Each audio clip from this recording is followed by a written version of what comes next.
They found me in the mountains when I was 20 years old. Not lost, not scared, just having breakfast on a rock. I was sitting on a rock, eating raw fish I had pulled from the river with my bare hands. Nara was lying next to me. Nara is a 400-kilogram Amur tiger. She was chewing her second fish and didn't even lift her head when they showed up. There were 6 of them, all in black suits, all wearing the exact same terrified expression on their pale faces. One held a folder of documents. 2 were holding each other's hands. The last one was quietly praying. I could tell by his lips. The man in front stepped forward. His voice was shaking, but he tried to hold it together. Kai Shen? Are you Kai Shen? I looked at him, then at Nara. She finally raised her big yellow eyes. The man in the suit immediately stepped back 2 feet. Yes, I said. That's me. Silence followed, long and heavy silence, the kind that holds a lot of things inside it at once. Your father, Mr. Shen Lynn, he wants you to come home. I took another bite of fish, chewed, looked at the horizon. Tell my father, I said calmly, that I already have a home. I nodded at Nara. The tigress yawned, showing teeth the size of my fingers. All 6 men stepped back exactly half a meter at the same time. That's how this story started, or how the other one finally ended. It all depends entirely on which side of those 12 years you happen to be standing when you decide to look back at them. I was 8 years old when my father drove me into the mountains. He said it was special training, the best master in the country, clan traditions, family honor, all that. I believed every word. I was an 8-year-old boy who worshipped his father completely. The master was real. The cabin in the mountains was real. Except the master died 3 weeks after they dropped me off there. His heart, in the night, quietly. I woke up in the morning and he just hadn't. An 8-year-old boy. Mountains. November. No food. No tools. No connection to the outside world. My father didn't come back. Not after a week. Not after a year. I didn't understand the word abandoned yet. I just waited. And slowly, painfully, I learned to survive on my own. The first winter I almost didn't make it. I ate tree bark, drank melted snow, hid in the cabin under every cloth I could find. The fingers on my left hand still don't feel cold the right way. They froze that winter and never fully came back. Then in spring I found a tiger cub. Or rather, she found me. I was sleeping by the river and something warm pressed into my neck. I opened my eyes. A small cub was staring directly at me, maybe 3 months old, alone. Her mother hadn't survived the winter. We looked at each other for a very long time. Then she made a quiet sound, a tiny meow the way cubs do, and lay down next to me. I named her Nara, simply because it sounded right. We grew up together for 12 years. She was the only family I had. She taught me to hunt, literally showed me how, and I repeated it, more patient than any human, only annoyed when I made noise. By 20, I could catch a fish with bare hands faster than most people find a rod. I could pass through a forest without birds moving. I could go 3 days without sleep and still think clearly. And I had absolutely no idea how to talk to people anymore. Not because I forgot the language. I talked to myself all those years just to keep it. It's just that people are strange. They say one thing, think another, do a third. With tigers, it's simpler. They either trust you or they don't. No pretending. The men in black suits came back the next day. This time there were 12 of them, and they had brought a cage with them. I looked at the cage, then at them. That's for the tiger, the main one explained. Mr. Shen cannot receive you together with Nara. A pause. Yes, together with Nara. I was quiet for about 10 seconds. Then I stood and grabbed the cage bars with both hands. I bent one of them, without much effort, just to see if I could. I could. The lead man stared at the bent bar and said nothing. I come back with Nara, I said, or I don't come back at all. He pulled out his phone and walked away to make a quiet call. He came back 2 minutes later. Agreed, the tiger comes with you. His face said, I'm not paid nearly enough for any of this. Shen Lynn, my father. I hadn't seen him in 12 years. He stood in a massive office with ceilings high enough for a cathedral. Expensive suit, expensive watch, expensive everything. He had aged, gray hair, but his back was straight. The pride was still there. I stood across from him in mountain pants and a shirt that was 7 years old. Nara sat at my leg and looked around with calm curiosity.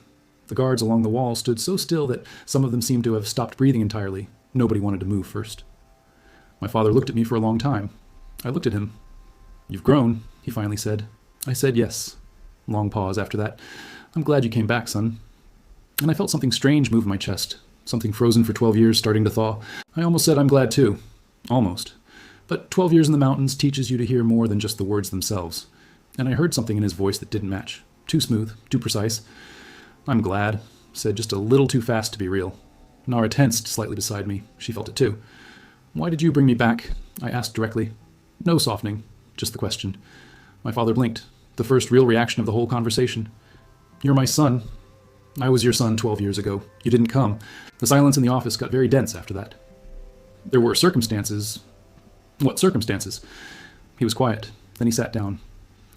In 2 months, the Shen clan council meets, he said, switching to a business voice. The question of succession will be decided. I have 2 sons, you and your younger brother Lynn. By clan tradition, the eldest has the right to lead. I was starting to understand. I need you here, Kai. Your presence matters for following tradition. So, I said slowly, you didn't miss your son? You need a piece? He didn't answer, which was itself an answer. I could have stood up and left right then. Honestly, I thought about doing exactly that. Nara was looking up at me. I knew that look. She was waiting for me to decide. What would I even go back to? Fish, forest, sky, an honest, simple life. But something held me. Not my father, not money, not the clan. Something smaller and more honest than any of that. Curiosity. I had spent 12 years among animals. Their rules are clean. Whoever's stronger is right. No games, no pretending at all. And now in front of me was an entire world of people with complicated games, layered betrayals, money and power, and hidden moves. I wanted to know one thing above everything else. Can the rules of the wild actually work here? There was only one way to find out. I'll stay, I said, but on my terms. My father raised one eyebrow. Nara lives here with me, not in a cage. That's the first one. He tensed but nodded. No one teaches me how to behave, what to say, how to dress. I stay myself? Another nod, more careful this time. And if I find out I'm being used as a game piece, I leave. No explanation given. A long pause. Agreed, said my father. And he smiled. The smile I still didn't know how to read. I filed it away carefully in my memory. I would learn it eventually. The room they gave me was the size of half the mountain I had lived on. The bed was white and soft and enormous. I lay down and stood right back up. Too soft. Strange feeling. I lay down on the floor next to Nara instead. That was better. The servant they sent watched this happen in silence. Mr. Kai, you'll sleep on the floor? Yes. But the bed. Nara takes the bed, I said. She likes soft things. The tigress jumped onto the bed at that exact moment, turned in a circle, and settled down with a deeply satisfied expression on her face. The servant stared at all of this, didn't speak for a while, then said, I'll bring a pillow for the floor. Smart man. On the third day, my Uncle Feng came to see me, my father's brother, one of the 12 council members, officially to meet his nephew, in reality, to test him. He spoke politely, smiled often, asked the right questions, but his eyes worked separately from his words, measuring everything, looking for weakness. Nara lay in the corner and seemed to doze. She wasn't dozing. She was listening with both ears. Kai, Uncle Feng said at some point, do you understand the responsibility on your shoulders? The clan is not just money. It's thousands of people, hundreds of families depending on us. I nodded. He continued, Lynn has prepared for this his entire life. Studied, built connections, worked every day. And you spent 12 years in the mountains. Yes. A pause from him, then softer. Perhaps it would be right to support the one who is truly ready. For the good of everyone? Silence. Nara opened one eye and looked at him. You came to offer me a deal, I said. Give up my inheritance in favor of Lynn. He didn't answer. He didn't need to. I already knew. So Lynn didn't fully trust my father. Or he wanted extra insurance. And Uncle Feng was Lynn's man, not my father's man. Interesting. This isn't a one-conversation decision, I told him. I'll think about it. He left satisfied. He thought I was wavering. I was not wavering. I was collecting information. In the mountains, you don't make decisions without understanding the territory first. Here it was, exactly the same rule playing out in a different arena, just very different terrain than anything I had known before. On the 9th day, I was walking Nara through the estate park when I found a girl sitting alone on a bench in the far corner. About 12 years old. She had clearly been crying, though she was working hard to pretend she hadn't been. Nara went to her first. I didn't stop the tigress. She reads people better than I do sometimes. The girl looked up, saw 400 kilograms of tiger, and froze. Don't be afraid, I said. She won't hurt you. Nara walked up, sniffed the girl's palm once, then lay down calmly beside her. The girl slowly touched Nara's head. The tigress didn't move. Who are you? The girl asked quietly. Kai. And you? Xiao. My mom works in the house. I'm waiting for her. She looked down at her hands. Why are you crying? She was quiet for a moment. Kids at school say we're poor, that my mom is a servant, like that's something to be ashamed of. I sat down on the bench next to her. In the mountains where I lived, there were no rich or poor. There was the one who knew how to hunt and the one who didn't. The one who knew how to hunt ate. Your mother knows how to work. That's not something to be ashamed of. That's a skill. She looked at me. You're strange, she said. I know. Is that a compliment? I thought about it for a second. Nara is the strongest animal in these mountains. Everyone thought she was strange until they actually met her. The girl laughed, quiet and real. Then she reached out and stroked Nara's side. Then her mother arrived, young woman in staff uniform, worried face. She saw her daughter next to a tiger next to me, and the worry doubled. Xiao, let's go. The girl stood up and turned back once. Thank you, Kai. I nodded. The mother looked at me before she'd left. Something in her gaze felt familiar in a way I couldn't place. The kind of familiar that means, I know who you are, and I won't say how. Then she led her daughter away. I sat with Nara for a while longer. She put her head on my knee. I thought about what I'd just seen. I have no idea what's happening here, I told her quietly, but it keeps getting more interesting. The tigress snorted in response. On the 12th day, my father called me in. 3 weeks until the official reception. Business community, press, the full council, all of it. I would be introduced as senior heir in front of everyone. You need to make an impression, he said, looking at my old clothes, my scarred hands. I will, I said. My own kind of impression. He wanted to say something about that. He held it back. All right, he said, and smiled again. That same smile again. The one I still hadn't learned to read and couldn't place. I was actively working on it. That night I lay on the floor with Nara and stared at the ceiling. In the mountains, everything was simple. Survive, hunt, protect what's yours. Here it was all the same thing, just different methods. My father was using me. Lynn saw me as a threat. Uncle Feng worked for Lynn. And the woman with the girl in the park looked at me like she knew something about me that I didn't know about myself yet. Interesting territory. Nara snorted softly in her sleep. I put my hand on her side and felt her breathe. 12 years she was my family, the only one I had. Let's see, I said quietly into the dark, empty room, what these people are actually made of when things get hard. Rain tapped at the window. Somewhere in the estate below, someone was walking through a corridor. Carefully, quietly. Too carefully for a servant. Too late for a guest. I raised myself up on one elbow. Nara was already awake, head up, ears forward. She had heard it too. We looked at each other in the dark room without speaking. Day 13 was already starting interesting. Who do you think was walking that corridor in the middle of the night? Drop your answer in the comments below. I didn't move. I just lay there on the floor in the dark and listened. Whoever was in that corridor was good at being quiet. Not good enough. I'd spent 12 years learning to hear things that didn't want to be heard. A snapped twig at 40 meters, the soft drag of a paw on wet stone, the difference between wind-moving leaves and something else moving them carefully on purpose. This person was trying hard, but they were breathing slightly faster than normal. Nervous, not a professional, someone with a reason. Nara lifted her head another inch. Her ears tracked left, then stopped. Whoever it was had paused right outside my door. I counted to 5 in my head. On 4, the footsteps moved again. Quieter now, moving away down the corridor. Then nothing. I lay back down. Nara watched the door for another full minute before she put her head down again. We both knew sleep was done for the night. In the morning I walked the corridor myself, slowly, the way I used to check territory in the mountains for signs of what had passed through. There, near the far wall, a faint scuff mark on the floor. Someone had stopped there, shifted their weight, then turned and walked back. Small shoe print in the dust near the baseboard. Not a man, a woman, or someone young. The stride length said young, maybe a teenager. Nara sniffed the floor once and looked at me. I knew that look. She recognized something. I didn't know what yet. I filed it away. My official first week in the Shen estate was what I would describe as educational. Not in the way anyone planned, but educational. I learned that the household staff moved in very specific patterns, certain hallways at certain hours, invisible routes around the family. I learned that my brother Lynn ate breakfast alone at exactly 7 every morning, which meant he was either disciplined or had no one to eat with. I learned that Uncle Feng made 3 phone calls every evening from the East Garden, always the same bench, always looking at the main gate. And I learned that my father had a second office that nobody mentioned. Basement level. I found it by following the ventilation system's logic. In the mountains, you map your territory in the first week. You find every water source, every shelter, every path the other animals use.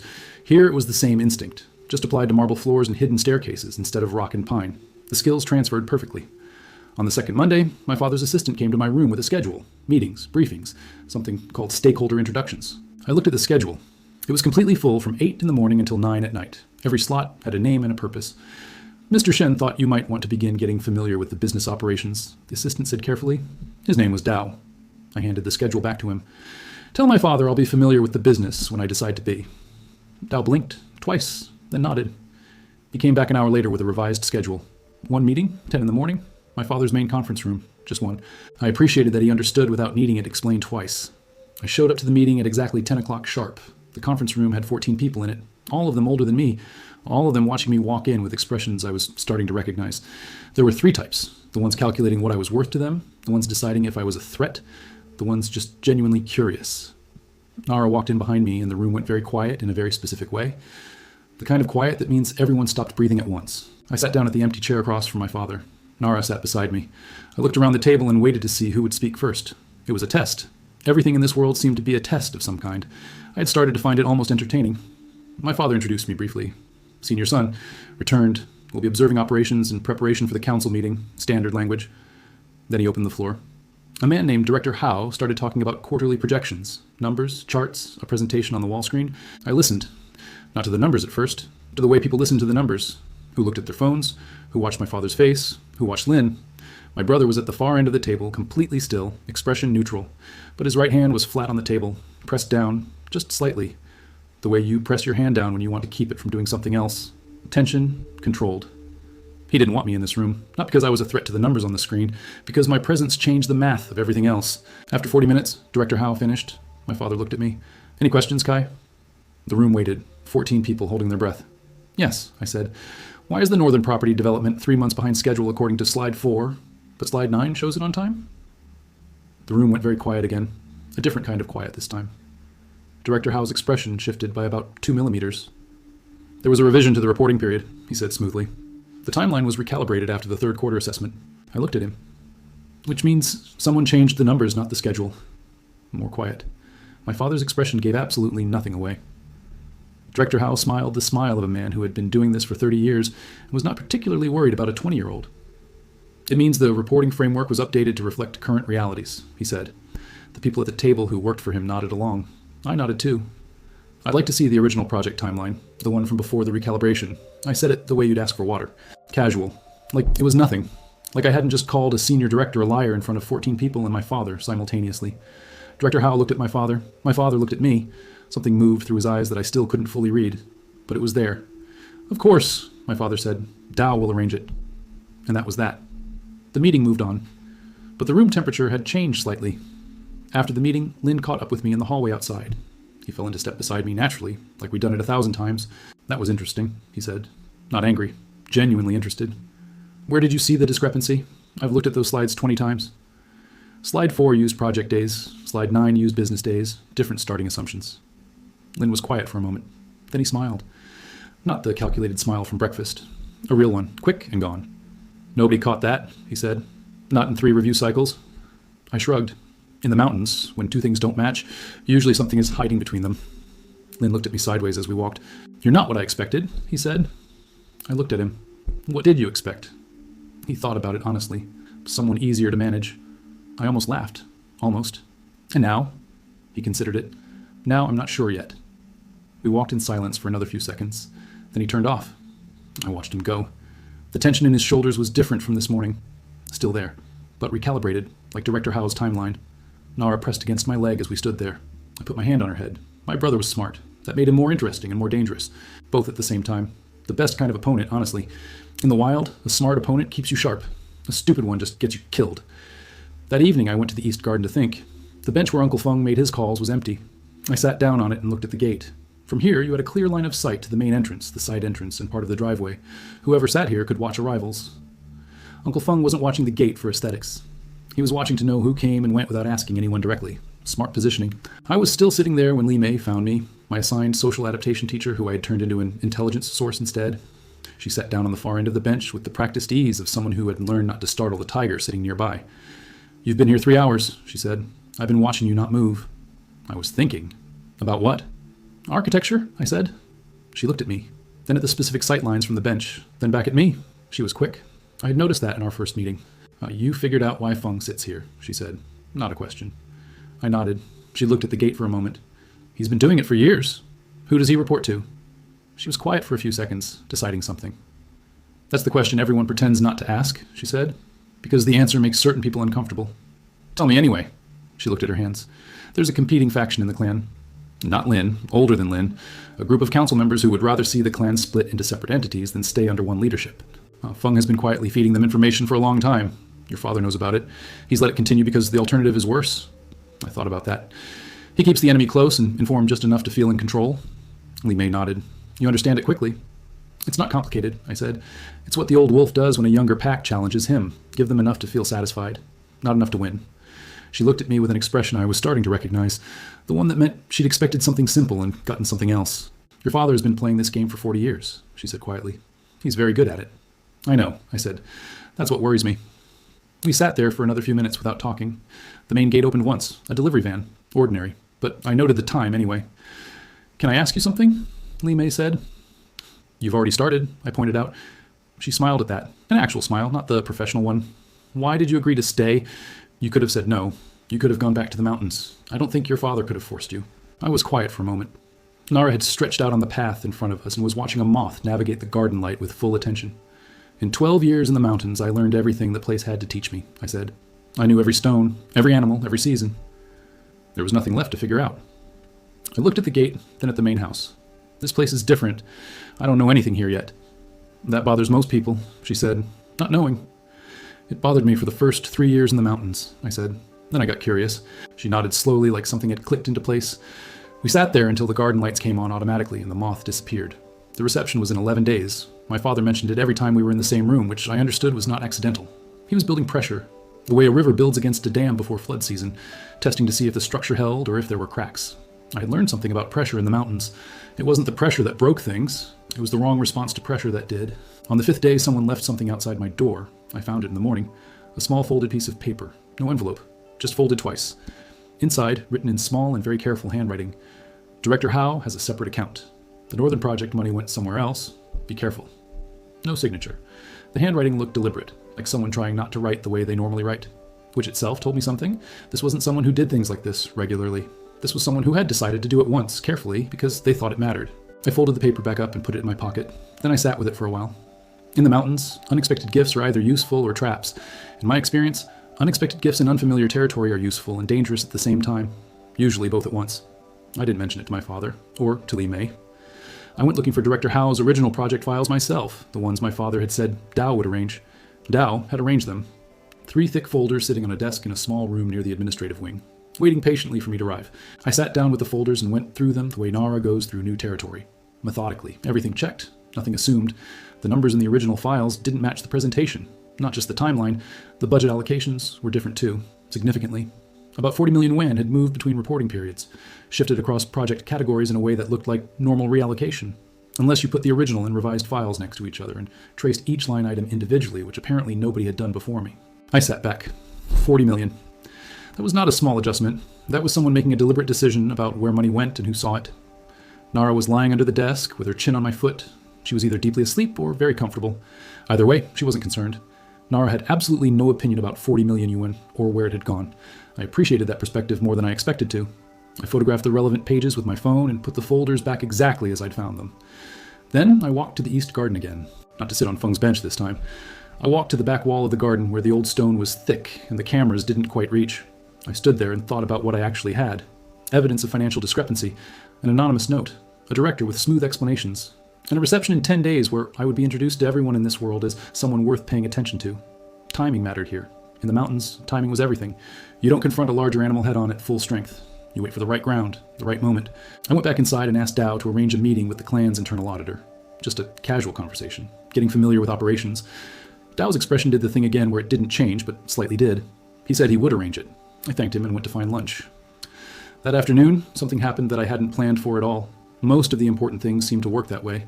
I was walking Nara through the estate's back section, the older part near the original walls, when I heard voices through an archway. Raised voices, not shouting, but tight and sharp the way voices get when two people know each other well enough to be genuinely angry. I recognized one voice. It was Lynn. The other was a woman I hadn't met yet. Her voice was controlled, but there was real heat underneath it. "You told me 2 more months," the woman said. "You said after the council meeting everything would be resolved. That was 6 months ago, Lynn." "Things changed." He came back. "You know what that means for the timeline." "I know what you told me the timeline was," she said. "I want the truth." I didn't move. Nara stood still beside me without being told to. She understood somehow when I needed to listen and not be found doing it. "The truth is I need more time," Lynn said. "Lower now. If you can't give me that, then tell me now and we'll figure something else out together." A long pause. 2 more months, the woman said finally. "That's all." Silence. Then footsteps moving away. Then 1 set remaining, then gone.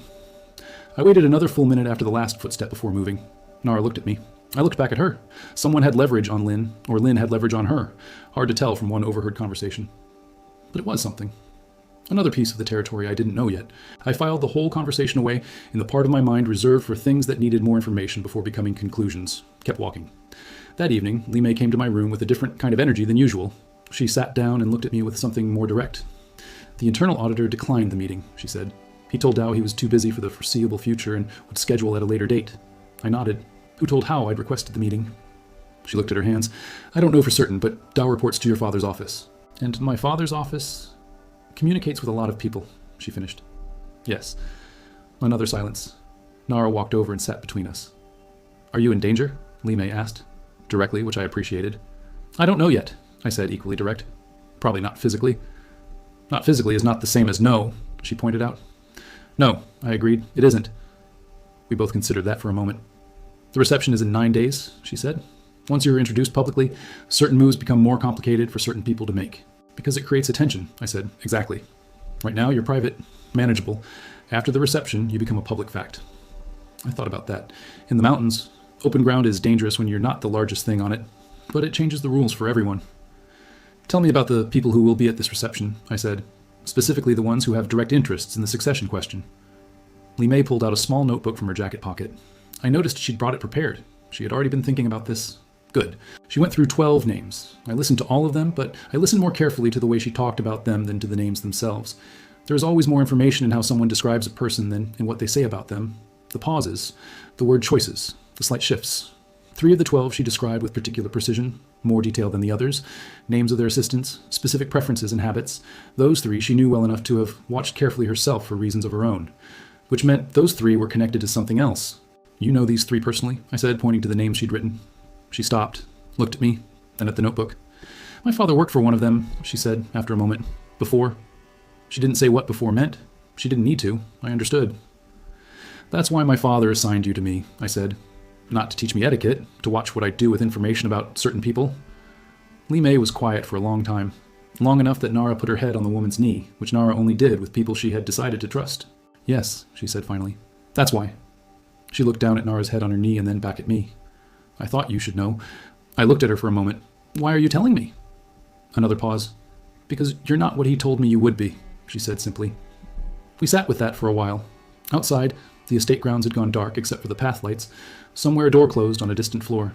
I'm going to report what I observe, she said carefully, which, from here forward, may be different from what he was expecting me to observe. Fair enough. Honest. And smarter than either full loyalty or full betrayal. She was navigating something complicated of her own. I understood that. All right, I said. She nodded, closed the notebook, and stood up. Nara's head slid off her knee, and the tigress looked mildly offended. At the door, Li Mei paused. The woman Lynn was arguing with this afternoon near the east wall, she said, without turning around. Her name is Shen. She's your father's younger sister, the one who was supposed to inherit before he restructured the clan leadership 16 years ago. She left. I sat with that information for a long time after she was gone. Nara came and lay down with her chin on my ankle, looking up at the ceiling. My father had a sister, who had been removed from succession 16 years ago, who now apparently had some kind of arrangement with Lynn, and Lynn had a 2-month deadline on something, and 40 million UN had gone somewhere in the Northern Project, and the auditor wouldn't meet with me. And someone in this house with small feet and nervous handwriting was trying to help me, and Li Mei was playing 3 games at once, carefully, and Nara needed to eat dinner. I stood up. Some problems you solve, and some problems you map. And right now I was still in the mapping phase. The kitchen staff had by this point learned not to ask questions about what I was ordering for Nara. They just prepared it and sent it up. This was actual progress. Real institutional adaptation to an unusual situation. Honestly, I was impressed by the adjustment. I fed Nara, ate something myself, and went back to thinking while lying on the floor in the dark. This had become my version of sitting by a fire. 7 days until the reception. 7 days to understand the shape of everything before being introduced into it publicly in a room full of people. In the mountains, before you move into new territory, you learn where the drop-offs are, where the ground looks solid but isn't. I had found the Northern Project numbers. I had a dead end with the auditor. I had Lynn's overheard conversation. I had Li Mei's confession. And I had the anonymous note in my pocket from someone who knew enough to be useful and was scared enough to hide their handwriting. I took the note out and read it again. Then I put it down on the floor in front of Nara. She sniffed it thoroughly and sneezed. Exactly, I said out loud to the empty room. Nara looked at me briefly and then went back to ignoring everything. 8 days before the reception, I did something that apparently no one expected. I walked into my brother's study and sat down across from him. Lynn was at his desk. He looked up when I came in. His expression ran through 3 things in about 1 second and then settled on neutral. I want to talk, I said. Actually talk, not negotiate, not position. Just talk. He studied me for a moment. Then he closed his laptop. All right, he said. And he leaned back in his chair the way someone does when they decide to actually listen instead of just waiting to speak. I looked at him. He looked at me. We were both our father's sons, different in almost every way that mattered. But both of us were watching. Do you know where 40 million yuan went in the Northern Development Project? I asked. Lynn's eyes didn't move, but his jaw did, slightly. No, he said. A pause. But I've suspected something was wrong with those reports for about 8 months. You didn't say anything. To whom? He said, which was a fair answer, actually. Hao has been with the clan for 22 years. My father trusts him completely. Or appears to, I said. Lynn looked at me for a moment. Then, or appears to, he agreed. A very small shift, but a real one. We sat with that for a moment. Who's Shen? I asked. And Lynn went completely still in a way that was itself information. Where did you hear that name? Does it matter? He thought about it. She's our father's sister, he said finally. She lives abroad. She's in the estate, I said. I heard her speaking with you yesterday near the east wall. Lynn was quiet for what felt like a full minute. Then he stood up and walked to the window. He stood there looking out at the grounds for a while. When he turned back, his face had changed. Not the calculated surface, something underneath it. The version of him that actually thought, as opposed to the version that performed thinking. She reached out to me 6 months ago, he said. She believes our father plans to dismantle the clan structure after the succession is settled. Split the assets, convert to individual holdings, effectively end the clan as a functioning entity. Does he? I asked. Lynn turned back to the window. I don't know, he said. I genuinely don't know, but she believes it, and she has documentation that suggests it. I thought about my father's second office in the basement, the one nobody mentioned. The one I found by following the ventilation logic. She wants the clan to stay unified, Lynn said. So do I. Our grandfather built it. It employs thousands of people across 6 provinces. But she and I disagree on how to protect it. He looked at me directly for the first time since I came into the room. That's what the deadline is. I told her 2 months ago that if you came back and supported a unified succession, her approach became unnecessary. He paused. So far you haven't. I consider that. You could have just told me this, I said, directly, day 1. He looked at me. Something close to a real expression crossed his face. I didn't know if you were here to help or here to be a tool, he said. And to be honest, I still don't know. Fair, I said. We looked at each other across the desk in his study. 2 brothers who had never shared a meal growing up, 2 people mapped to the same territory. The financial discrepancy in the Northern Project, I said. That's real. Whoever took that $40 million, it wasn't for the clan's benefit. If the clan structure gets dismantled, that money disappears permanently into whoever took it, and nobody will have the leverage to get it back. Lynn was very still. How? He said quietly. He's been maneuvering for something for years. I never had concrete evidence. I have the files, I said. A long pause. Then we have a different conversation to have, Lynn said slowly. And he sat back down across from me and opened his laptop again. This time he turned the laptop around so we could both see the screen clearly. Something had shifted between us in this room, 6 days before the reception. I was starting to understand the shape of things. Not all of it, but enough to see where the edges were. My father was a man who had built an empire by keeping every piece slightly off balance. Feng reporting to the opposition. How? Skimming funds. Lynn kept uncertain. His own sister cut out and kept at a distance. All of it deliberate. A web where he was the only one who saw all the threads. And now the one variable he hadn't controlled had come back from the mountains. Me. Who didn't know the rules of the web and kept pulling threads? I was lying on the floor that evening thinking about this when I heard it again. Footsteps in the corridor. Same careful rhythm as before. But this time they stopped right at the door. And this time, very quietly, someone knocked. 3 small knocks. Waiting. Nara looked at the door and then at me. Not alarmed. Curious. Which meant whoever was out there didn't read as a threat to her. Interesting. I stood up slowly from the floor, crossed the dark room without making noise so as not to wake Nara, and opened the door carefully. A girl stood in the corridor, about 16, dressed plainly, dark hair pulled back. She was holding a small envelope and she looked terrified. Not the terrified of someone who had done something wrong, the terrified of someone who had decided to do something right and wasn't sure it would work. I recognized her after a moment. I'd seen her once in the East Corridor. She worked in the household staff, lower level, someone nobody looked at, which meant she saw everyone, which made her potentially the most valuable source of information in the entire building. I looked at the envelope. You left the note? I said. Not a question. She swallowed, nodded once. Come in, I said. She looked at Nara. She won't hurt you, I said. She stepped inside and stood near the wall with her back to it. Nara went over to her immediately, sniffed her once, and lay down at her feet. The girl let out a long breath, and some of the tension went out of her shoulders. What's your name? I asked. Min, she said. Just Min. How do you know about Hao's account? She took a breath. My brother works in the project management office. He processes the transfers. He noticed it 8 months ago. He tried to report it internally. She stopped. I waited. He was reassigned, she said, to a location abroad. No explanation, just reassigned. I've been trying to figure out what to do since then. She looked at me steadily. More steady than I expected. Why, tell me, I asked. You've only been here 2 weeks. Because you asked to see the original files, she said. Nobody has ever done that. She held out the envelope. I took it. Inside was a single page, a transfer authorization with 2 signatures. One was Hao's, the other I recognized. It was my father's assistant, Dao. His signature, neatly beside Hao's, on a document moving 30 million yuan to an external holding company. I stood there in my room at 11 at night, holding a piece of paper that changed the geometry of everything I thought I understood. Nara looked up at me from the floor with that calm, yellow-eyed patience that had gotten me through 12 winters. Still there, still steady. Thank you, I told Min. She nodded once, quickly, and slipped back out into the corridor.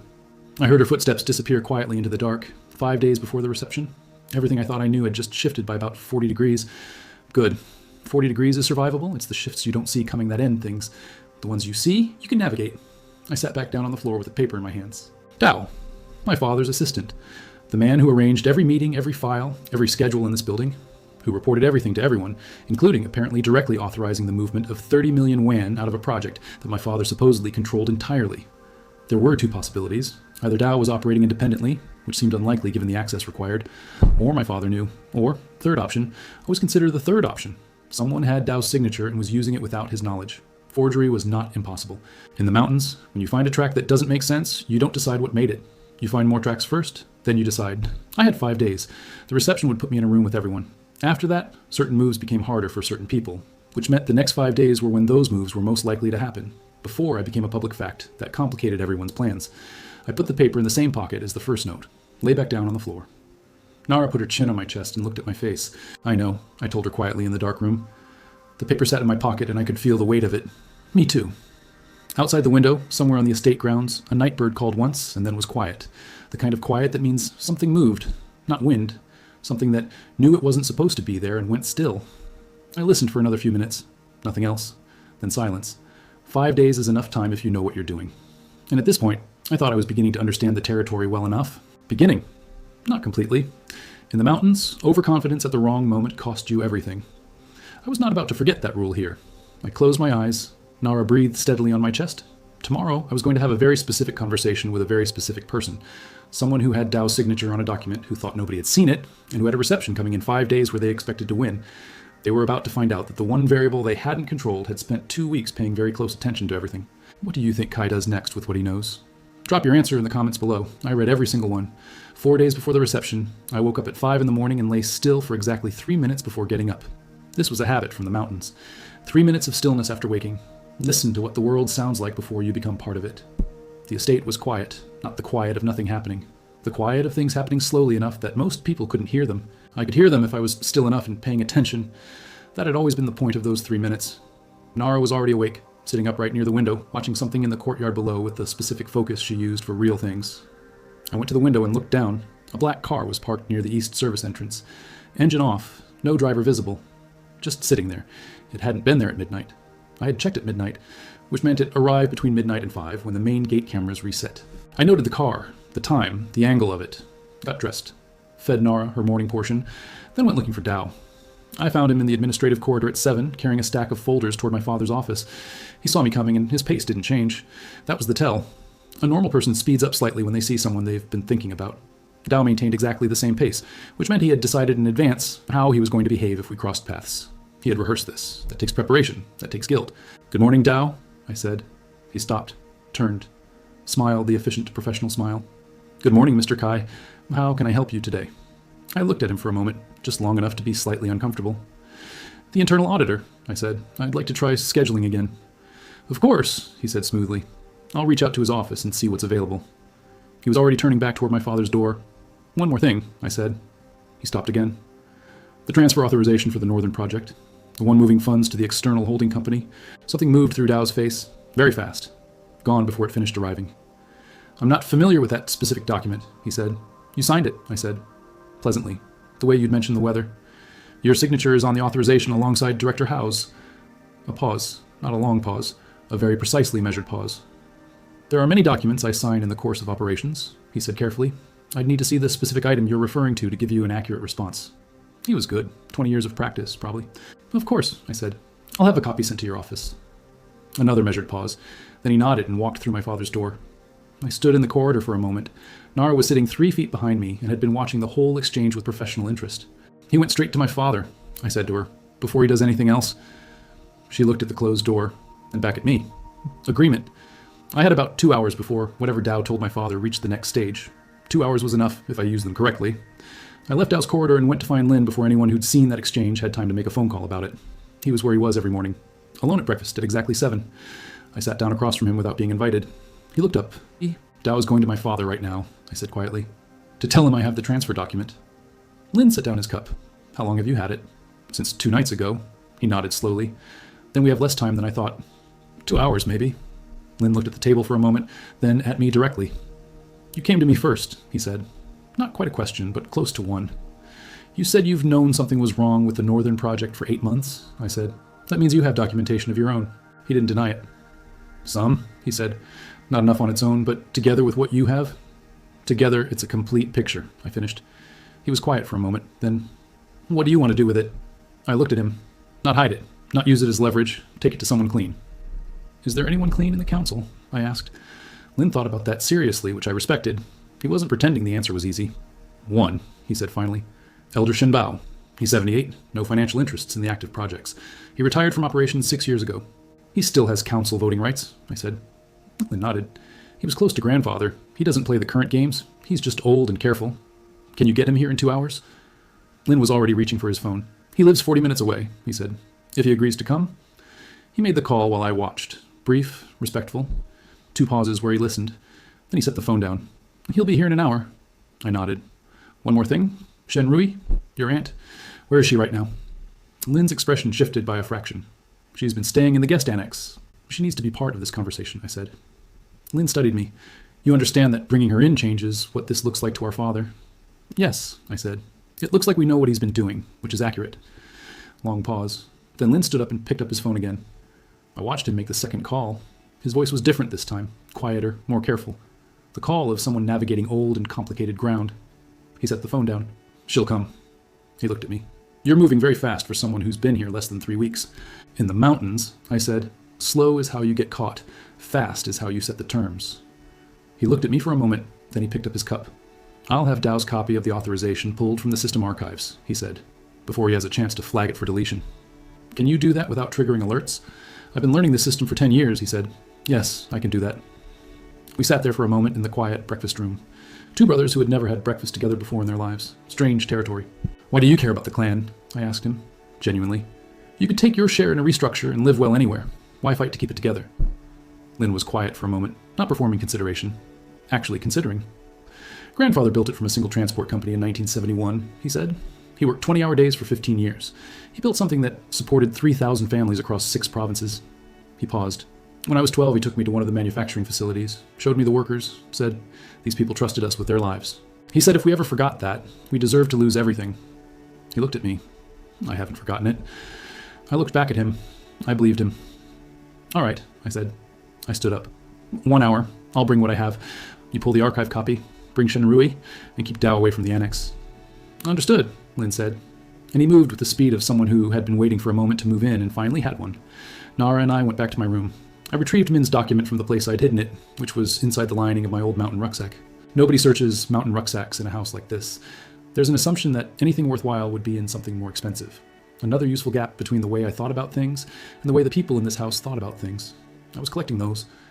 I laid the document on the floor and photographed it from 3 different angles, sent copies to 2 different secure locations, then kept the original.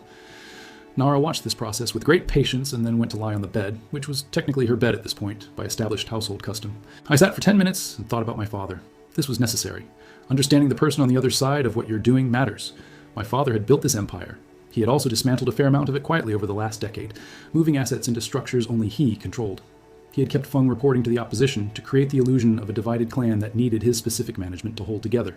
He had let Hao skim from the projects, which gave him leverage over Hao and also plausible distance from where the money actually went. He had cut out his sister 16 years ago, then positioned her at a distance where she would eventually seek allies, like Lynn, which he could then watch. And he had brought me back as the final piece, the senior heir whose presence would legitimize the succession and give the council no grounds to challenge. After which, with everything in place, he would restructure the clan into separate entities that he personally controlled through holding companies. 40 years of building, 10 years of carefully dismantling, and everyone around him handed the role they didn't know they were playing. I understood it completely, and I understood something else. He was genuinely brilliant at this, which meant whatever came next had to be clean. No room for error, no improvised moves. He would find the gap in anything improvised and use it before the next sentence was finished.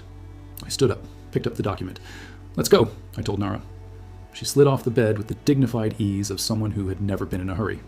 Elder Shen arrived exactly 53 minutes after Lynn's phone call. A small man in his late 70s, moving slowly but with complete steadiness. His eyes were sharp in a way that the rest of him didn't advertise, the eyes of someone who had watched this family for half a century from close range. Shen was already in the room when I arrived. She was around 50, with a straight back and an expression that had made peace with being underestimated. She looked at me when I walked in the way you look at something unexpected, that might be either a problem or a solution and you genuinely don't know yet. I looked back at her the same way. Then I sat down. Lynn sat across from me. Elder Bao sat at the head of the small table in the secondary parlor. Nara lay down near the door and put her chin on her paws. Nobody in the room commented on the tiger anymore. That was real progress. Before we begin, Elder Bao said, I want to understand why I'm here and not in the main conference room where your father would expect this conversation. Because my father is part of what we need to discuss, I said, direct. Bao looked at me for a moment, then he folded his hands on the table. Then begin, he said. He folded his hands on the table and gave me the full weight of his attention without performing it. I laid out what I had, clearly, without extra language. The original project files versus the revised ones, the missing 40 million, the transfer document, Dao's signature alongside Hao's, the fact that the internal auditor had been made unavailable, Min's brother's reassignment after trying to report it. Shen listened without moving. Lynn had heard most of it before, but seeing it laid out completely changed the shape of it even for him. Elder Bao looked at each document as I presented it. He read carefully. He asked 2 questions, both technical about the filing dates and authorization codes. When I finished, he sat back and was quiet for almost a full minute. Nobody interrupted that minute. It had the weight of something important moving through it. How long have you had this? He asked finally. 3 days, I said. I came to Lynn 2 days ago. We called you this morning. He looked at Lynn. You've suspected the project irregularities for 8 months, he said. It wasn't a question. Lynn confirmed it quietly. And you didn't come to me then? I didn't have documentation, Lynn said, and I wasn't sure who to trust. Bao nodded slowly. He understood that. Shen, he said, turning to her. Your brother reached out to you 6 months ago. She looked at him steadily. Yes. He told me the clan was being positioned for dissolution. He wanted me to come back, build a counterweight through Lynn. And the deadline you gave Lynn? Her expression stayed level. I was trying to create urgency, to force a decision before whatever he has planned reaches a point of no return. She looked at me then. I didn't expect this particular development. Nobody expected me, I said. She looked at me for a moment. Then something moved at the corner of her mouth that wasn't quite a smile, but was close. No, she said. Nobody expected you. Elder Bao was quiet again, thinking, the kind of thinking that doesn't look like much from outside. The reception is in 4 days, he said. Your father plans to use it as the public introduction, after which the succession sequence begins officially. Once it begins officially, the council has limited grounds to intervene without evidence of specific cause. He tapped the documents with one finger. This is specific cause, he said. But presented at the wrong moment, it becomes a family crisis instead of a governance correction.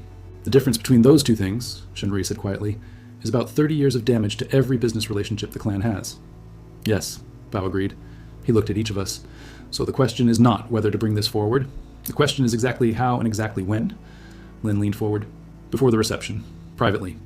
Give our father the opportunity to correct the situation himself before it becomes public. I looked at him. You believe he'll correct it? Lynn paused. I believe giving him the option is the right thing to do first, he said carefully. There was something in how he said it that told me he didn't fully believe the option would be taken. But he believed in the procedure of offering it. I understood that. In the mountains, before you force a confrontation with a larger animal, you give it a path to leave that preserves its dignity. And sometimes it takes the path. And sometimes it doesn't, but you offer it. Because how you do things matters almost as much as what you do. All right, I said, privately first, before the reception. I looked at Elder Bao. Will you be present for that conversation? Yes, he said without hesitation. I should be.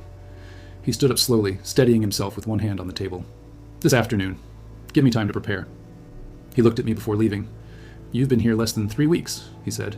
Your grandfather was like this. He saw the whole board immediately. I didn't know my grandfather, I said. Bao nodded. I know. That's a significant loss for both of you. He picked up his hat and left. The room was quiet after he went. Shen looked at the documents still laid out on the table. Then at me.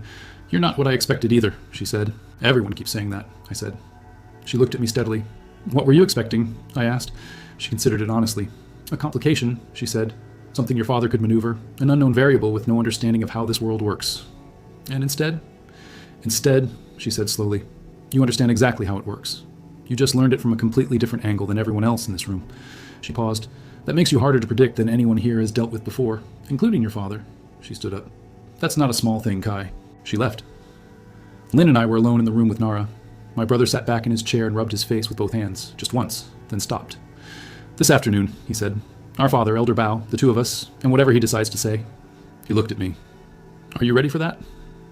I thought about 12 winters, about the first one I almost didn't survive, about the morning I woke up and the master hadn't and I was alone, about every hard thing after that and what it had made me. Yes, I said. I'm ready. Lynn nodded. He believed me. I was glad of that. We sat there for another few minutes without talking. It felt somehow like the right way to spend those minutes. The meeting with my father was scheduled for 4 in the afternoon, in his main office, which was his chosen ground. I let him have that. Ground matters, but only to the extent that you let it matter. A man who has survived 12 mountain winters is not undone by expensive furniture. At 3:30, I walked Nara through the estate grounds one more time, not thinking, just moving, letting the thinking that was already done settle. This was something I had learned from Nara herself. Before a hunt, she would walk, not restlessly, steadily, letting her body remember what it knew. At 5 minutes to 4, I went upstairs. Nara walked beside me through the corridor. Her presence had stopped startling the household staff. They parted for her now with the ease of people who had recalibrated. That was something. That had taken 2 weeks, and it was something real. My father was already in his office when I arrived. Elder Bao was there. Lynn came in behind me. The four of us arranged ourselves without instruction. My father looked at each of us. His expression gave away exactly nothing. 40 years of practice, the best poker face I had ever seen in a human being. He looked at Nara last, just briefly, then back at me. "This appears to be a formal occasion," he said. His voice was completely steady. "It is," Elder Bao said, and he set the documents on the desk. My father looked at them. He didn't reach for them immediately. He looked at them.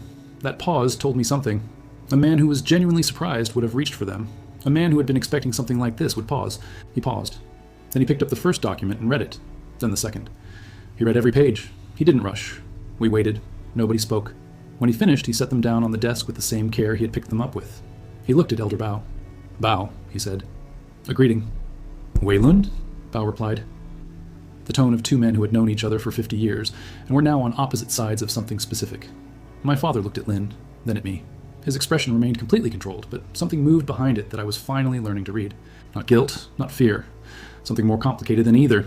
The look of a man who had built something enormous and intricate and had just watched someone find the door. "How long?" he said. Not accusing, just asking. Genuinely. "The document came to me 4 days ago," I said. "I came to Lynn 2 days ago. We called Bao this morning." He nodded slowly. He looked at the documents again. "Dao," he said. Not a question. A conclusion. He already knew. I had suspected he would. "Dao has been managing the movement on my instructions," he said. "The external holding structure is legitimate. The authorization methodology was not." He said it plainly, without trying to dress it up, which I had not entirely expected. Lynn hadn't either. I could see it in how he held himself. 40 million, Elder Bao said. "Where is it?" My father looked at him. "In a protected structure, insulated from the restructuring." The restructuring? Shen Rui's name wasn't in the room, but her word was. My father's eyes moved to me briefly. He understood who had filled in that piece. "You were planning to dissolve the clan's unified structure," Elder Bao said, "after the succession was formalized." My father was quiet for a moment. "I was planning to protect the clan's assets from a generation of leadership I wasn't certain could manage them," he said. "That's a different thing." "Is it?" Bao asked. The simplest question in the room. My father looked at him. "Yes," he said. "It is." And he believed it. I could hear that he believed it. That was the most complicated part of the whole afternoon. He was not a villain in his own understanding. He was a man protecting something, with methods that removed the choice from everyone else in the room. As if protection only counted when he was the one providing it. I had seen this in the mountains. The old wolf, who won't let the younger ones hunt independently because he is certain they will fail without him. Who is always right about the failure rate, and who is always wrong about what those failures teach the ones who survive them. "The council needs to know," Elder Bao said, "before the reception. Before the succession sequence is formalized, they need the complete picture." My father looked at him for a long moment. "If you bring this to the council before the reception becomes a crisis event. And the business relationships that took 40 years to build take significant damage." "Yes," Bao agreed. "That is the cost of the methodology you chose." The room was very quiet. Nara had not moved from her position by the door.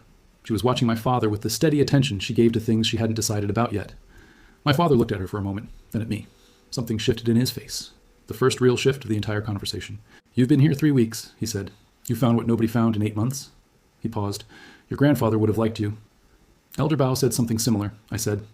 "You should have met him," my father said. And something came through in his voice then that I hadn't heard before. Something that had been there a long time and hadn't been said out loud. I looked at him across the desk. He looked back at me. "Why did you leave me in the mountains?" I asked. Simply. The question I hadn't asked because there had always been something more pressing. Now there was nothing more pressing anywhere in that office. Now it was just the question sitting between us in the quiet room. My father was quiet for what might have been 30 seconds. The longest silence in the room all afternoon. Elder Bao and Lynn were very still. "Your mother wanted you back," he said finally. "From the beginning, I told her the training would make you strong. She didn't agree." He looked at the desk. "She was right that the master died. I didn't know that for 7 months. By then the situation had become what it was." "And you didn't come," I said. He looked up. "No," he said. "I didn't come." He held my gaze. "That is the thing I have no argument for." The room held that for a moment. I had expected something more complicated, something strategic. But it was just that. He hadn't come. No argument. I looked at him across the desk. My father. A man I didn't know and was beginning to understand. Those are not the same thing. They are not nothing either. "All right," I said. "Here's what happens now." And I heard my own voice, and it was steady, which was what I needed it to be. "The 40 million returns to the clan's operational accounts. Hao answers to the council for the authorization methodology. Dao as well. The restructuring plans are disclosed to the full council before the reception, not as a crisis, as a transparency measure. My father listened. The reception proceeds. I'm introduced as senior heir. The succession sequence begins as planned. My father's expression has shifted slightly. But the succession is contingent on a council vote that includes full disclosure of the asset protection structures. Pause. All of them. My father looked at me for a long moment, then at Elder Bao. Bao gave the smallest nod, then at Lynn. Lynn was watching me with something that wasn't quite readable. And Shen Rui, I said. She is formally reinstated to council observer status. No voting rights, but present. Acknowledged. My father went very still. That is the last item, I said, and also the one that's not negotiable. The room was quiet, a long quiet, the kind that precedes something real. My father looked at the documents on his desk, then out the window at the estate grounds, then at Nara, still sitting by the door, still watching him. You've been here 3 weeks, he said again. Not the same meaning as before. Different. Something between recognition and something harder to name. Yes, I said, and I learned the territory. He was quiet for another moment. Then he picked up his phone. I'll call Hao, he said. And Dao. He looked at Elder Bao. The council disclosure, I'll need your guidance on the format, to minimize the structural damage to ongoing partnerships. Bao nodded. I'll help with that. It's why I came. My father looked at me one more time. Something had changed in his face. It wasn't surrender. It was closer to the moment when a river stops fighting the new channel and starts moving through it instead. A shift in what is being worked against. Your mother would have liked what you just did, he said quietly. And then, before I could process that, he was already on the phone. Lynn and I walked out of the office together. In the corridor, he stopped and looked at me. Your mother, he said. You don't know about her, do you? It wasn't a question. Something in his tone told me it was something he'd known and not known when or whether to say. No, I said. Tell me. Lynn looked at the corridor, then at me. She didn't know you'd been left in the mountains, he said carefully. She thought you'd been sent abroad to study. She was told you were at an international academy. Letters came. Your father had them written. He paused. She died 4 years ago, Kai. She was still waiting to see you. The corridor was very quiet. Nara pressed against my leg. Not dramatically, just there. The way she had always just been there. I stood in the corridor of my father's house with that information and let it settle. Some things take time to become what they are. This was one of those. She believed I was coming back, I said. Not a question. Yes, Lynn said. Every year she asked when you would finish your program and come home. I looked at the floor for a moment, then at the corridor ahead. Then I started walking. Lynn walked beside me. Neither of us said anything for a while. What was she like? I asked finally. Lynn thought about it honestly, the way he did things when he was being real instead of strategic. Patient, he said. Careful. She watched people the way you do, I think. She didn't miss things. He paused. She would have been glad you came back. We walked in silence for another full minute. Then I said, the reception is in 4 days. Yes, he said. 4 days. Back to the present. Back to the territory that still needed mapping. 3 things I now needed to check before the reception happened and the next phase began. First, whether Dao would comply or would try to remove something from the records before the council meeting that Bao was arranging. Second, whether Hao had other documentation of his own that could complicate the clean resolution my father had just agreed to. Third, the black car that had been parked at the east service entrance before 5 this morning, which I still hadn't identified, which still mattered. In the mountains, you don't celebrate a hunt while the prey is still moving. You stay with it until it stops. This was still moving, all of it. I found Min that evening in the corridor near the east wing. She was carrying linens, and she went still when she saw me, then relaxed slightly. Your brother, I said. The one who was reassigned? Is he safe? She looked at me. Yes, he's in a facility in the western province. Reassigned means removed, not harmed. Good, I said. I need you to do one more thing, and then you don't have to be involved in any of this anymore if you don't want to be. She was quiet. Then, what thing? The car at the east service entrance this morning. Who came in through that entrance last night? She thought. There was a delivery scheduled for the archive storage. That entrance is used for transfers to the external document facility. Document transfer. In the middle of the night, before 5 in the morning. Who authorized it? She shook her head slowly. I'd have to check the log. Check it, I said. Tonight, if possible, and don't let anyone see you check it. She nodded once. I'll find out. She moved past me down the corridor. I watched her go, a 16-year-old girl carrying linens who had more real information about this building than most of the people running it. That was always how it worked, in mountains and in houses both. The ones nobody looked at directly were the ones who saw everything. I went back to my room, lay down on the floor. 3 things to resolve. 4 days to resolve them before the world got larger and harder to control. Nara lay down beside me and put her head on my shoulder. Her weight was solid and warm and familiar, in the way that 12 years makes things familiar. We've handled worse, I told her quietly.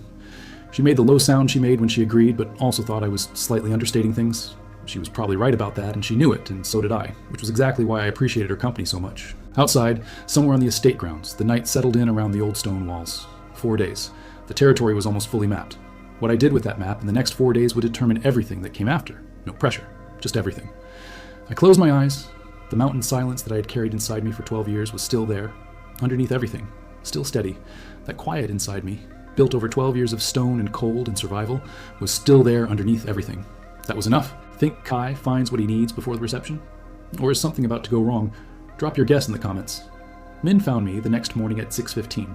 She appeared at the corner of the East Corridor the way she always did, quietly and without warning. She had the log entry on her phone, photographed from the archive access terminal at 11:40 the previous night. She handed it to me without a word. I looked at the screen. Document transfer request. Authorized by the Estate Administrative Office. 47 files moved to external storage. The authorization code belonged to Dow. Filed at 11:20. The car had arrived at 11:40. 20 minutes between authorization and pickup. Someone had been waiting for the call. Someone who knew what was being moved and was ready to collect it before morning changed anything. Who received the transfer? I asked. Min looked at the log again. External Document Management Company. Registered 8 months ago. She paused. The registration address is a mail forwarding service. The company has no other clients on record. She said it steadily, like someone reporting facts. Good work, I said. She nodded once. My brother, she said, when this is over, is there a way to bring him back from the Western facility? I looked at her, 16 years old, standing in a corridor at 6 in the morning with information that could change the shape of everything. Yes, I said, there's a way. She nodded again and moved off down the corridor. I watched her go. Then I went to find Lynn. Lynn was at his desk this time, not at breakfast. He had been up for a while by the look of it. 2 coffee cups and a set of printed files spread out. He looked up when I came in. I showed him the log photo. He looked at it. Then he sat back slowly. Dow moved the files before agreeing to anything. Before the meeting was even finished, I said, which means he started the process while we were still in the office talking to our father. Lynn looked at the ceiling for a moment. So whatever those 47 files contained, it's now outside the estate and outside the council's reach. Unless we find the company before the reception, I said. 3 days. He looked at me. Bao has connections in the regulatory office, he said. A shell company registered 8 months ago with a forwarding address. That's findable if someone with the right access looks fast enough. He was already reaching for his phone. I watched him make the call to Elder Bao and lay out what we had. Brief, clear, no unnecessary language. When he hung up, Bao was making 2 calls. He'll have something by this afternoon. He looked at the files spread across his desk. There's more. I waited. Lynn picked up one of the printed pages. I've been going through the Northern Project files myself since yesterday. All of them this time. The 40 million that moved to the external holding, it wasn't skimmed, it was structured. He laid the page in front of me. Look at the timing. I looked. The transfers happened in 4 separate movements over 14 months, each one timed to coincide with a legitimate operational disbursement. Someone who understands how audits work, I said. They moved it in the gaps where the numbers would look like normal variation? Yes, Lynn said, and the external holding company. It's not House. He paused. I traced the registration chain, 3 layers of shell companies. But at the bottom, he pointed to a name on the last page. I read it, then read it again. A property management company in the southern province, registered 11 years ago. The registered director was listed as a Shen family estate trust. The signatory on the trust documentation was a name I had only just learned. Shen Rui.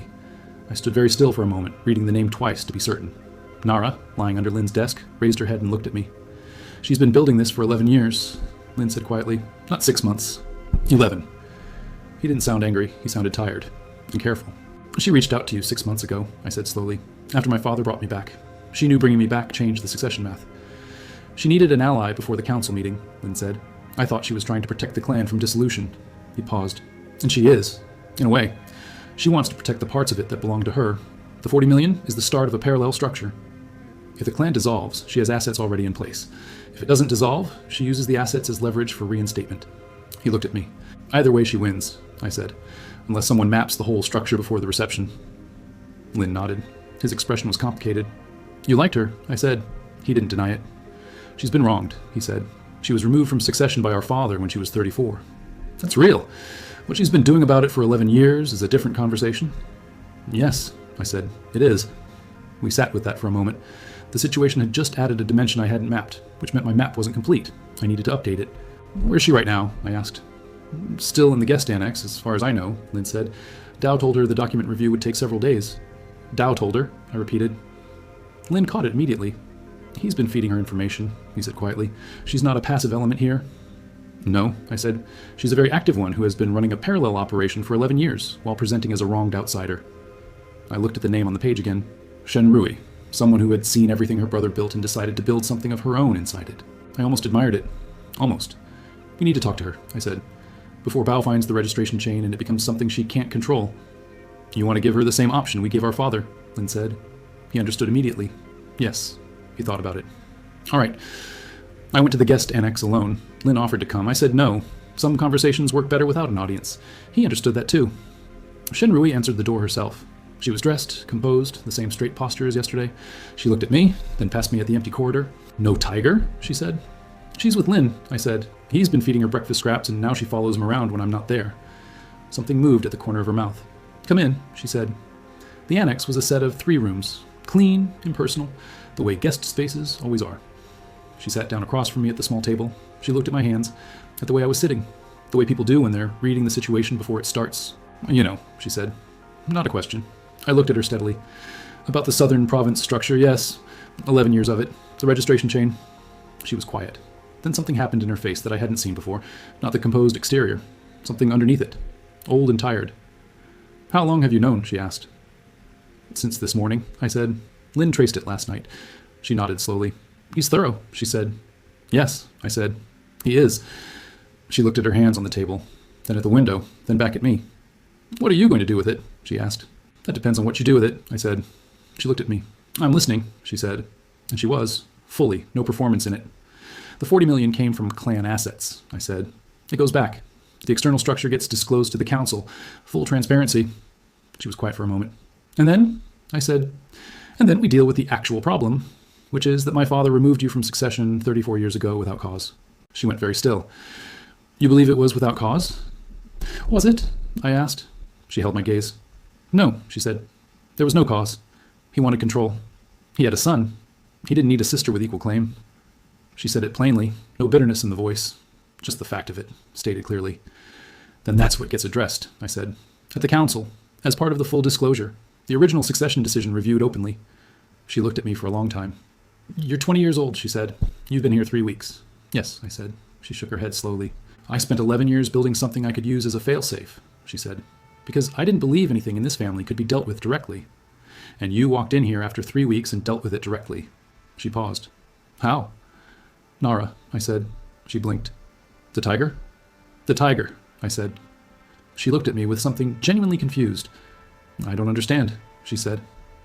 I looked at the window for a moment before answering.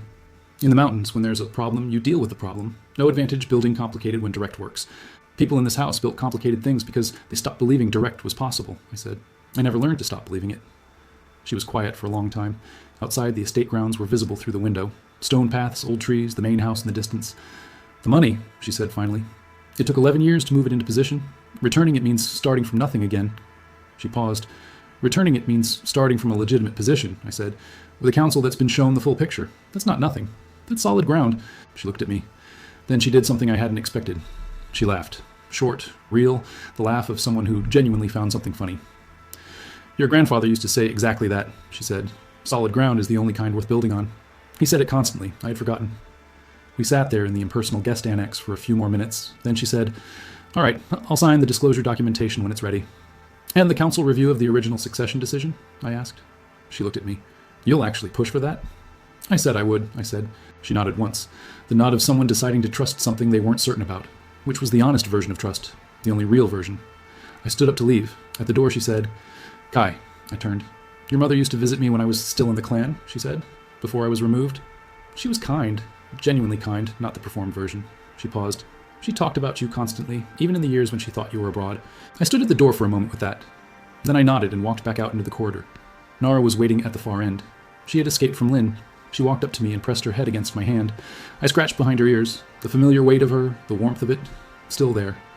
Come on, I told her quietly, my hand still on her head in the empty corridor. 2 more days and then we find out what the next territory looks like. The afternoon brought Elder Bao's results from the regulatory office. The shell company chain resolved to Shen Rui as I had told him it would. He absorbed that information with the stillness of someone who had been watching this family for 50 years and had learned to process surprises quietly. He rearranged the council meeting timeline. 2 days before the reception, which was now tomorrow, everything had accelerated slightly. That was fine. Fast was manageable. I'd moved fast before in worse conditions than this. What mattered above everything was the sequence being right. That evening, I went to find my father. He was in his main office, alone, the documents from yesterday's meeting still on the desk.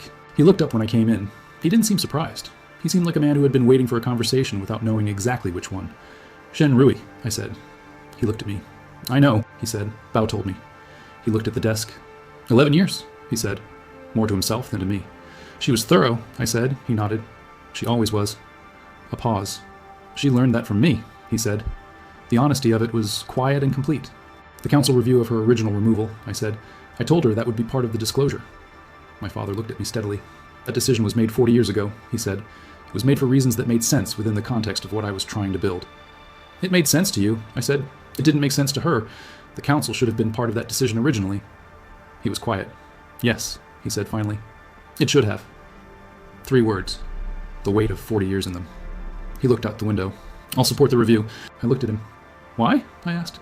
You don't have to. You could still fight several of these points through the council. You have relationships there. He turned back from the window. Because you're right, he said simply. And because I have spent 40 years being the one who decides what's right. For everyone, without asking them. He picked up a pen from his desk and set it down again. A small movement, filling a pause. I built something worth protecting, he said. And I protected it in a way that made everyone around me less than they should have been. Including you, he said. He looked at me directly. I left you in a mountain for 12 years and told myself it was complicated. It was not complicated. It was a choice I made. He held my gaze. I understand if that's not something that resolves in a conversation. It doesn't, I said. No, he said. I know. We sat with that, not comfortably, but honestly, which was better than comfortable in the long run. It was the only ground worth building on. The reception, he said, shifting. After tomorrow's council meeting, you're ready to be introduced? Yes, I said. He nodded. There will be people there who have already been told a version of you, he said. The version I constructed. Wild, unmanageable, a liability. You told people that? He looked at me steadily. I needed the option to manage the narrative if you didn't cooperate with the succession plan. Of course you did, I said. I wasn't surprised. By this point, very little my father did surprised me. He was consistent. That was something. The narrative will be different now, he said. I'll make calls tonight. Don't, I said. He raised an eyebrow. I'll let them come with the version they have, I said. Let them meet me with those expectations. I paused. Then let the meeting be what it is. My father looked at me for a moment. Then the expression I'd been trying to read for 3 weeks finally became legible to me. Just briefly, it was pride. Complicated, worn, carrying everything that had gone wrong attached to it. But pride. He set it back behind his face quickly. All right, he said. As you like. I stood to leave. One more thing, he said. I waited. Your mother, he said. There's a room on the 3rd floor. She kept things there. Photographs, letters she wrote you that were never sent. I haven't opened it since she died. He picked up a key from the desk. He held it out. I crossed the room and took it from him. The key was small and ordinary. The weight of it in my hand was neither of those things. Thank you, I said. I meant it, which was not something I said lightly. He nodded once. I put the key in my pocket and left. I went to the 3rd floor alone. Nara waited in the corridor. She understood, somehow, that this was one room she should not come into. The room was small. A sitting room that had been turned into something else. A desk, a chair, a bookshelf with photographs and frames. I stood in the doorway for a full minute before going in, letting the room be what it was before I changed it by entering. Then I went in. On the desk was a wooden box. Inside the box were letters, 41 of them. I counted. All addressed to me at an address in Switzerland that didn't exist, all dated. The first one from the year I turned 9. The last one from 3 years ago, 1 year before she died. She had written until close to the end. I sat down in her chair and read the first one. Then I sat there for a long time. Nara's soft sound came from the corridor, checking on me. I'm all right, I told her. And I was. It was just that all right was not the same as not feeling the weight of 41 letters that never arrived. I put the first letter back carefully, left the box on the desk. I would come back to it. There was time now. That was a new thing. Having time. I went back to the corridor. Nara pressed against my leg. I put my hand on her head and we walked back to my room together in the quiet house. The council meeting happened the following morning. Elder Bao had arranged it with the efficiency of someone who had been doing this for half a century. All 12 council members. The main conference room. My father at the head of the table. Lynn and I on one side. Shen Rui in an observer's chair. My father spoke first. For 40 minutes, without stopping, he laid out the complete picture. The asset protection structures, the holding companies, the Northern Project irregularities, Dow's role, Howe's role, the external document transfer from 3 nights ago, all of it, every detail. The room was very quiet while he spoke. The kind of quiet that happens when 12 experienced people are processing something that changes a great deal. When he finished, Elder Bao spoke. He covered the regulatory and governance dimensions, what was required by the clan charter, what the council needed to vote on. Then there was a period of questions. They were thorough. Some were directed at my father, some at Lynn. 2 were directed at me. I answered them directly. At 11:40, the council voted. 17 items. Each one passed. The asset structures to be unwound and returned to clan accounts within 30 days. Hao placed on administrative leave, pending full review. Dao's employment terminated with cause. Shen Rui's original removal to be reviewed within 60 days, and the succession sequence to proceed as planned. Senior heir publicly introduced at the reception. Council confirmation vote to follow in 90 days. It was clean. It was documented. It was the kind of thing that would hold up to scrutiny from every direction because nothing in it had been hidden. After the meeting, as the council members were filing out, 3 of them came to speak to me individually. Each one brief, each one essentially the same. They had expected someone they could work around. They had found someone they needed to reckon with. Their expressions adjusted accordingly. Director Chen, who had sat quietly through the whole meeting taking detailed notes, paused beside me at the door. "Your grandfather would have approved," he said. "That's the second time someone has said that to me," I told him. He nodded. "It will not be the last," he said, and walked out. Lynn came to stand beside me when the room was almost empty. "Tomorrow," he said. "The reception." "Tomorrow," I agreed. He looked at the table. "After the 90-day vote, the leadership question will be decided," he said carefully. "I want you to know whichever way it falls, I'll accept it." I looked at my brother, the man who had spent his whole life preparing for something that the council would now decide differently than either of us controlled. "So will I," I said. He looked at me, then he nodded. Once. The nod that means something real. We left the room side by side. The day of the reception arrived the way important days always do, without announcement, looking exactly like the day before it. I woke at 5. I had been given a suit 2 days ago by the household staff. Good quality, well cut. I had not worn it yet. I looked at it on the chair now. Then I put on clean clothes from my mountain bag instead. The ones I would have worn for something important in the mountains. Simple. Clean? Mine. Nara watched this entire process from the bed with something that could have been approval, or at least the absence of disapproval, which, from her, was the same thing. By the time the guests began arriving at 7 in the evening, the main hall of the estate had been transformed into something that required a word I didn't have. Grand was close. Too small. Enormous numbers of people in expensive clothes, moving through large rooms lit with soft light. Noise. Energy. Performance. I stood at the top of the main staircase with my father to my right, and Lynn to my left, and watched it happen for a few minutes before going down. Nara sat beside me. A 400-kilogram tiger at the top of a grand staircase, completely unbothered by 600 people below. My father looked at Nara, then at my clothes. "You said you'd make your own impression," he said. "Yes," I said. He almost smiled, didn't quite. We walked down together, the 3 of us plus a tiger. The noise in the hall adjusted as people noticed, then adjusted again as they processed. My father introduced me at the center of the room. "Senior heir, returned." A formal statement that took approximately 4 minutes and said everything correctly. Then people began approaching, one after another. Names, positions, company affiliations. The kind of information I had spent 3 weeks learning. I could match most of the faces to what Li Mei had told me, which meant I could hear what they were actually asking under what they were saying. Most of them were recalibrating. They had been told a version of me and were now receiving different data and adjusting in real time. I let them adjust. A man named Guo, who ran the Western Manufacturing Alliance, came to me with the specific approach of someone who had decided to test the information directly. "I understand you've been away," he said. The polite version of, "I understand you know nothing useful." 12 years, I said. "In the mountains." "Must have been quite isolated," he said, fishing. "It was," I agreed. "You learn to read the environment very quickly when you're isolated." A pause. "Or you don't survive," I said pleasantly. He looked at me, then at Nara, who was sitting one step behind me and regarding him with professional interest. "Your animal is remarkable," he said, shifting. "She is?" I said. "She was the best teacher I had." He blinked. "The tiger?" "The tiger," I said. He excused himself shortly after. I watched him move through the room toward 2 other council-adjacent men. He said something. They both looked over. All 3 of them were recalibrating simultaneously. That was fine. Let them recalibrate. The reception was working the way it needed to work. Across the room I saw Shen Rui speaking with Elder Bao.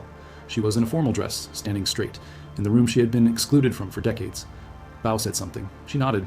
Her face was composed, but there was something in her posture that hadn't been there in the guest annex. She belonged here. She had always belonged here. It had taken 3 weeks, and a tiger and a 20-year-old who didn't know the rules to make that visible again. I found Li Mei near the east wall, slightly apart from the main crowd. She was watching the room with the practiced attention of someone who had been doing this a long time. She saw me coming and waited. "How are you finding it?" she asked when I reached her. "Loud," I said. She laughed. "Yes, it is." We stood for a moment. "My father," she said quietly. "The man I was reporting to." She looked at the room. "He's here. He came when he heard the reception was proceeding." I looked at her. "What do you want to do about that?" She thought about it. "Nothing, tonight," she said. "Tonight I'm just watching." I nodded. "That's the right call," I said. She looked at me. "You're not going to tell me what to do with the information I have about him?" "No," I said. "That's yours?" She held my gaze for a moment. "The adaptation program," she said. "For your social integration? I was supposed to file a final report next week." "What are you going to write?" She thought about it. Something moved in her expression. "That the subject adapted completely," she said. "Just not in the direction anyone planned." She looked at me with something that was close to warmth. "And a better one." I nodded. Thank you, Li Mei. She turned back to the room. Go, she said. There are 40 more people who need to recalibrate tonight. Don't keep them waiting. I went. At 9:30, my father found me near the north window. The main business of introductions had moved into a second, quieter phase. People talking, not presenting. He stood beside me, and we both looked at the room for a moment. 600 people. His world, the one he had built over 40 years. 3 weeks, he said. You've been here 3 weeks. Yes, I said. He was quiet for a moment. When I was your age, I had been working in this for 2 years already. I thought I knew the shape of everything by then. He paused. I didn't. I looked at him sideways. He was looking at the room. You did eventually, I said. I learned the shape I wanted it to have, he said quietly. That's not the same thing. We stood there for a moment. No, I said. It isn't? Nara came and pressed against my leg. She had been moving through the room all evening with the easy confidence of someone who had decided the place was acceptable. Several guests had asked to photograph her. She had allowed this with the dignity of someone doing a favor. The room had been, on balance, charmed. My father looked down at her. She looked back at him. It was the longest direct exchange they'd had. He reached out slowly and put one hand on her head. She didn't move, didn't object, just sat there and let him. He kept his hand there for a moment, then he took it back. Remarkable animal, he said. Yes, I said. She chose me, I said. When I was 8 and alone and she was 3 months old and alone, we didn't have anyone else. He nodded. He was quiet for a long time. Then he said very quietly, I'm sorry, Kai. Just that. 3 words and the weight of 12 years in them. Simple. I stood there and received that. It wasn't enough. It also wasn't nothing. It was what it was, which was a beginning of something, or it wasn't. I know, I said. Which was also true, and also not enough, and also not nothing. The beginning of something, or it wasn't. We would see. We stood there together by the north window while his world moved around us, father and son, who were learning the shape of each other. Slowly. At 11:30, the reception wound down. Guests departed. The estate quieted back into itself. Staff moved through the rooms, restoring order. Lynn found me in the corridor near the stairs. He looked tired in the honest way, not the performed way. How do you think it went? He asked. It went, I said. He almost laughed. That's one way to put it. He leaned against the wall for a moment. Guo and his group, he said. I watched them. They came in expecting something manageable. They're leaving uncertain. Good, I said. Uncertainty means they'll wait to see what happens next. Which gives us the 90 days we need for the vote, he said. Yes, he nodded, pushed off the wall. Good night, Kai. Good night, Lynn. He walked down the corridor, then stopped and turned back. The vote, he said. 90 days, whichever way it falls. He looked at me steadily. If it falls your way, I want to work with you. Not for you. With you. I looked at my brother. The man who had spent his life preparing for this, who had more knowledge of the business than I would have in 10 years, who had built relationships across the council over a decade of careful work. If it falls my way, I said, that's exactly what happens. I'd be a fool to run this without you. He looked at me for a moment. Then he nodded. The real nod. The one that means something. He walked off down the corridor. I watched him go. Then I went upstairs. My room. The floor. Nara. The familiar arrangement of things that had become home in 3 weeks. I lay down and looked at the ceiling. 12 years in the mountains. 3 weeks in this house. And now a world that was larger and more complicated than any mountain I had lived on. But the same skills applied. Read the territory. Know your ground. Move when the moment is right. Trust the one who has never let you down. I looked at Nara. She was already most of the way asleep, stretched across the floor with the ease of someone who had decided the day was satisfactory. I thought about my mother's room on the 3rd floor, the letters in the wooden box, 41 of them, all the years between us, written down. I would read them, all of them. Not tonight, but soon. I would read everyone and I would know her, the way you can know someone through what they chose to write. I thought about my father's hand on Nara's head, the way she had led him. Animals are better at forgiveness than people, sometimes. Sometimes they're just smarter. I thought about Lynn, going to his room down the corridor. 90 days, a vote, a life he had prepared for, now running on different terms than he planned. He was handling it better than most people would. That was worth something. It was worth a great deal, actually. I would not forget it. I thought about Shen Rui standing in that reception hall with her back straight and her face composed, in a room she had been excluded from for 40 years, back in it, by the most unlikely route possible, through a nephew she hadn't known existed 3 weeks ago who came down from a mountain with a tiger. I thought about Min in the corridor at 6 in the morning with a phone and a photograph, and a brother she wanted brought home. I would do that. I thought about Elder Bao, 78 years old, moving through one more complicated moment in a family he had watched for half a century. Still there. Still careful. Still willing to sit at a table and hold a process together when it needed holding. There was something worth learning in that. I thought about Li Mei and the notebook she had brought prepared to our first real conversation. Playing 3 games at once and telling me so. That was its own kind of honesty. The complicated kind that only shows up when someone is trying to navigate something real. And I thought about 12 years of stone and cold and silence and Nara's breathing next to me in every winter. The life I had before this one. Not worse, Not better.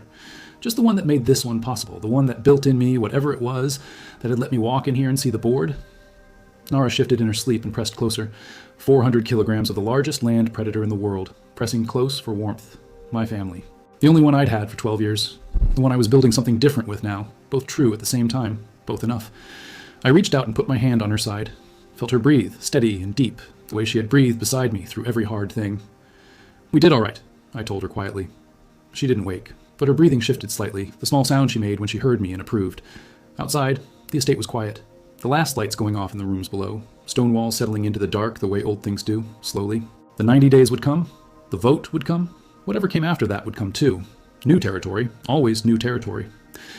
But I had learned something in 12 years that most people never learn in 70. The territory is always new. That is not the problem. The problem is thinking you need to know it all before you move. You don't. You need to know enough. And then you move, and then you learn the rest. I closed my eyes. The mountain silence that I carried inside me, built from 12 years of stone and cold and survival, was still there. Steady. Underneath everything. Still mine. Still exactly what it had always been and what I had always needed it to be. Nara breathed. The estate was quiet. Somewhere far away, the real mountains stood exactly as I had left them. Patient. Permanent. Unchanged. I'd come down from them with nothing except the one thing that turned out to actually matter in every situation I had found myself in. I knew how to read the ground I was standing on. I knew how to stay still long enough to understand the territory before I moved through it. Everything else, all of it, every complicated human thing I had walked into in these 3 weeks, followed simply and completely from that one fact. If you made it all the way to the end, drop a comment and tell me what part hit hardest. I read every single one.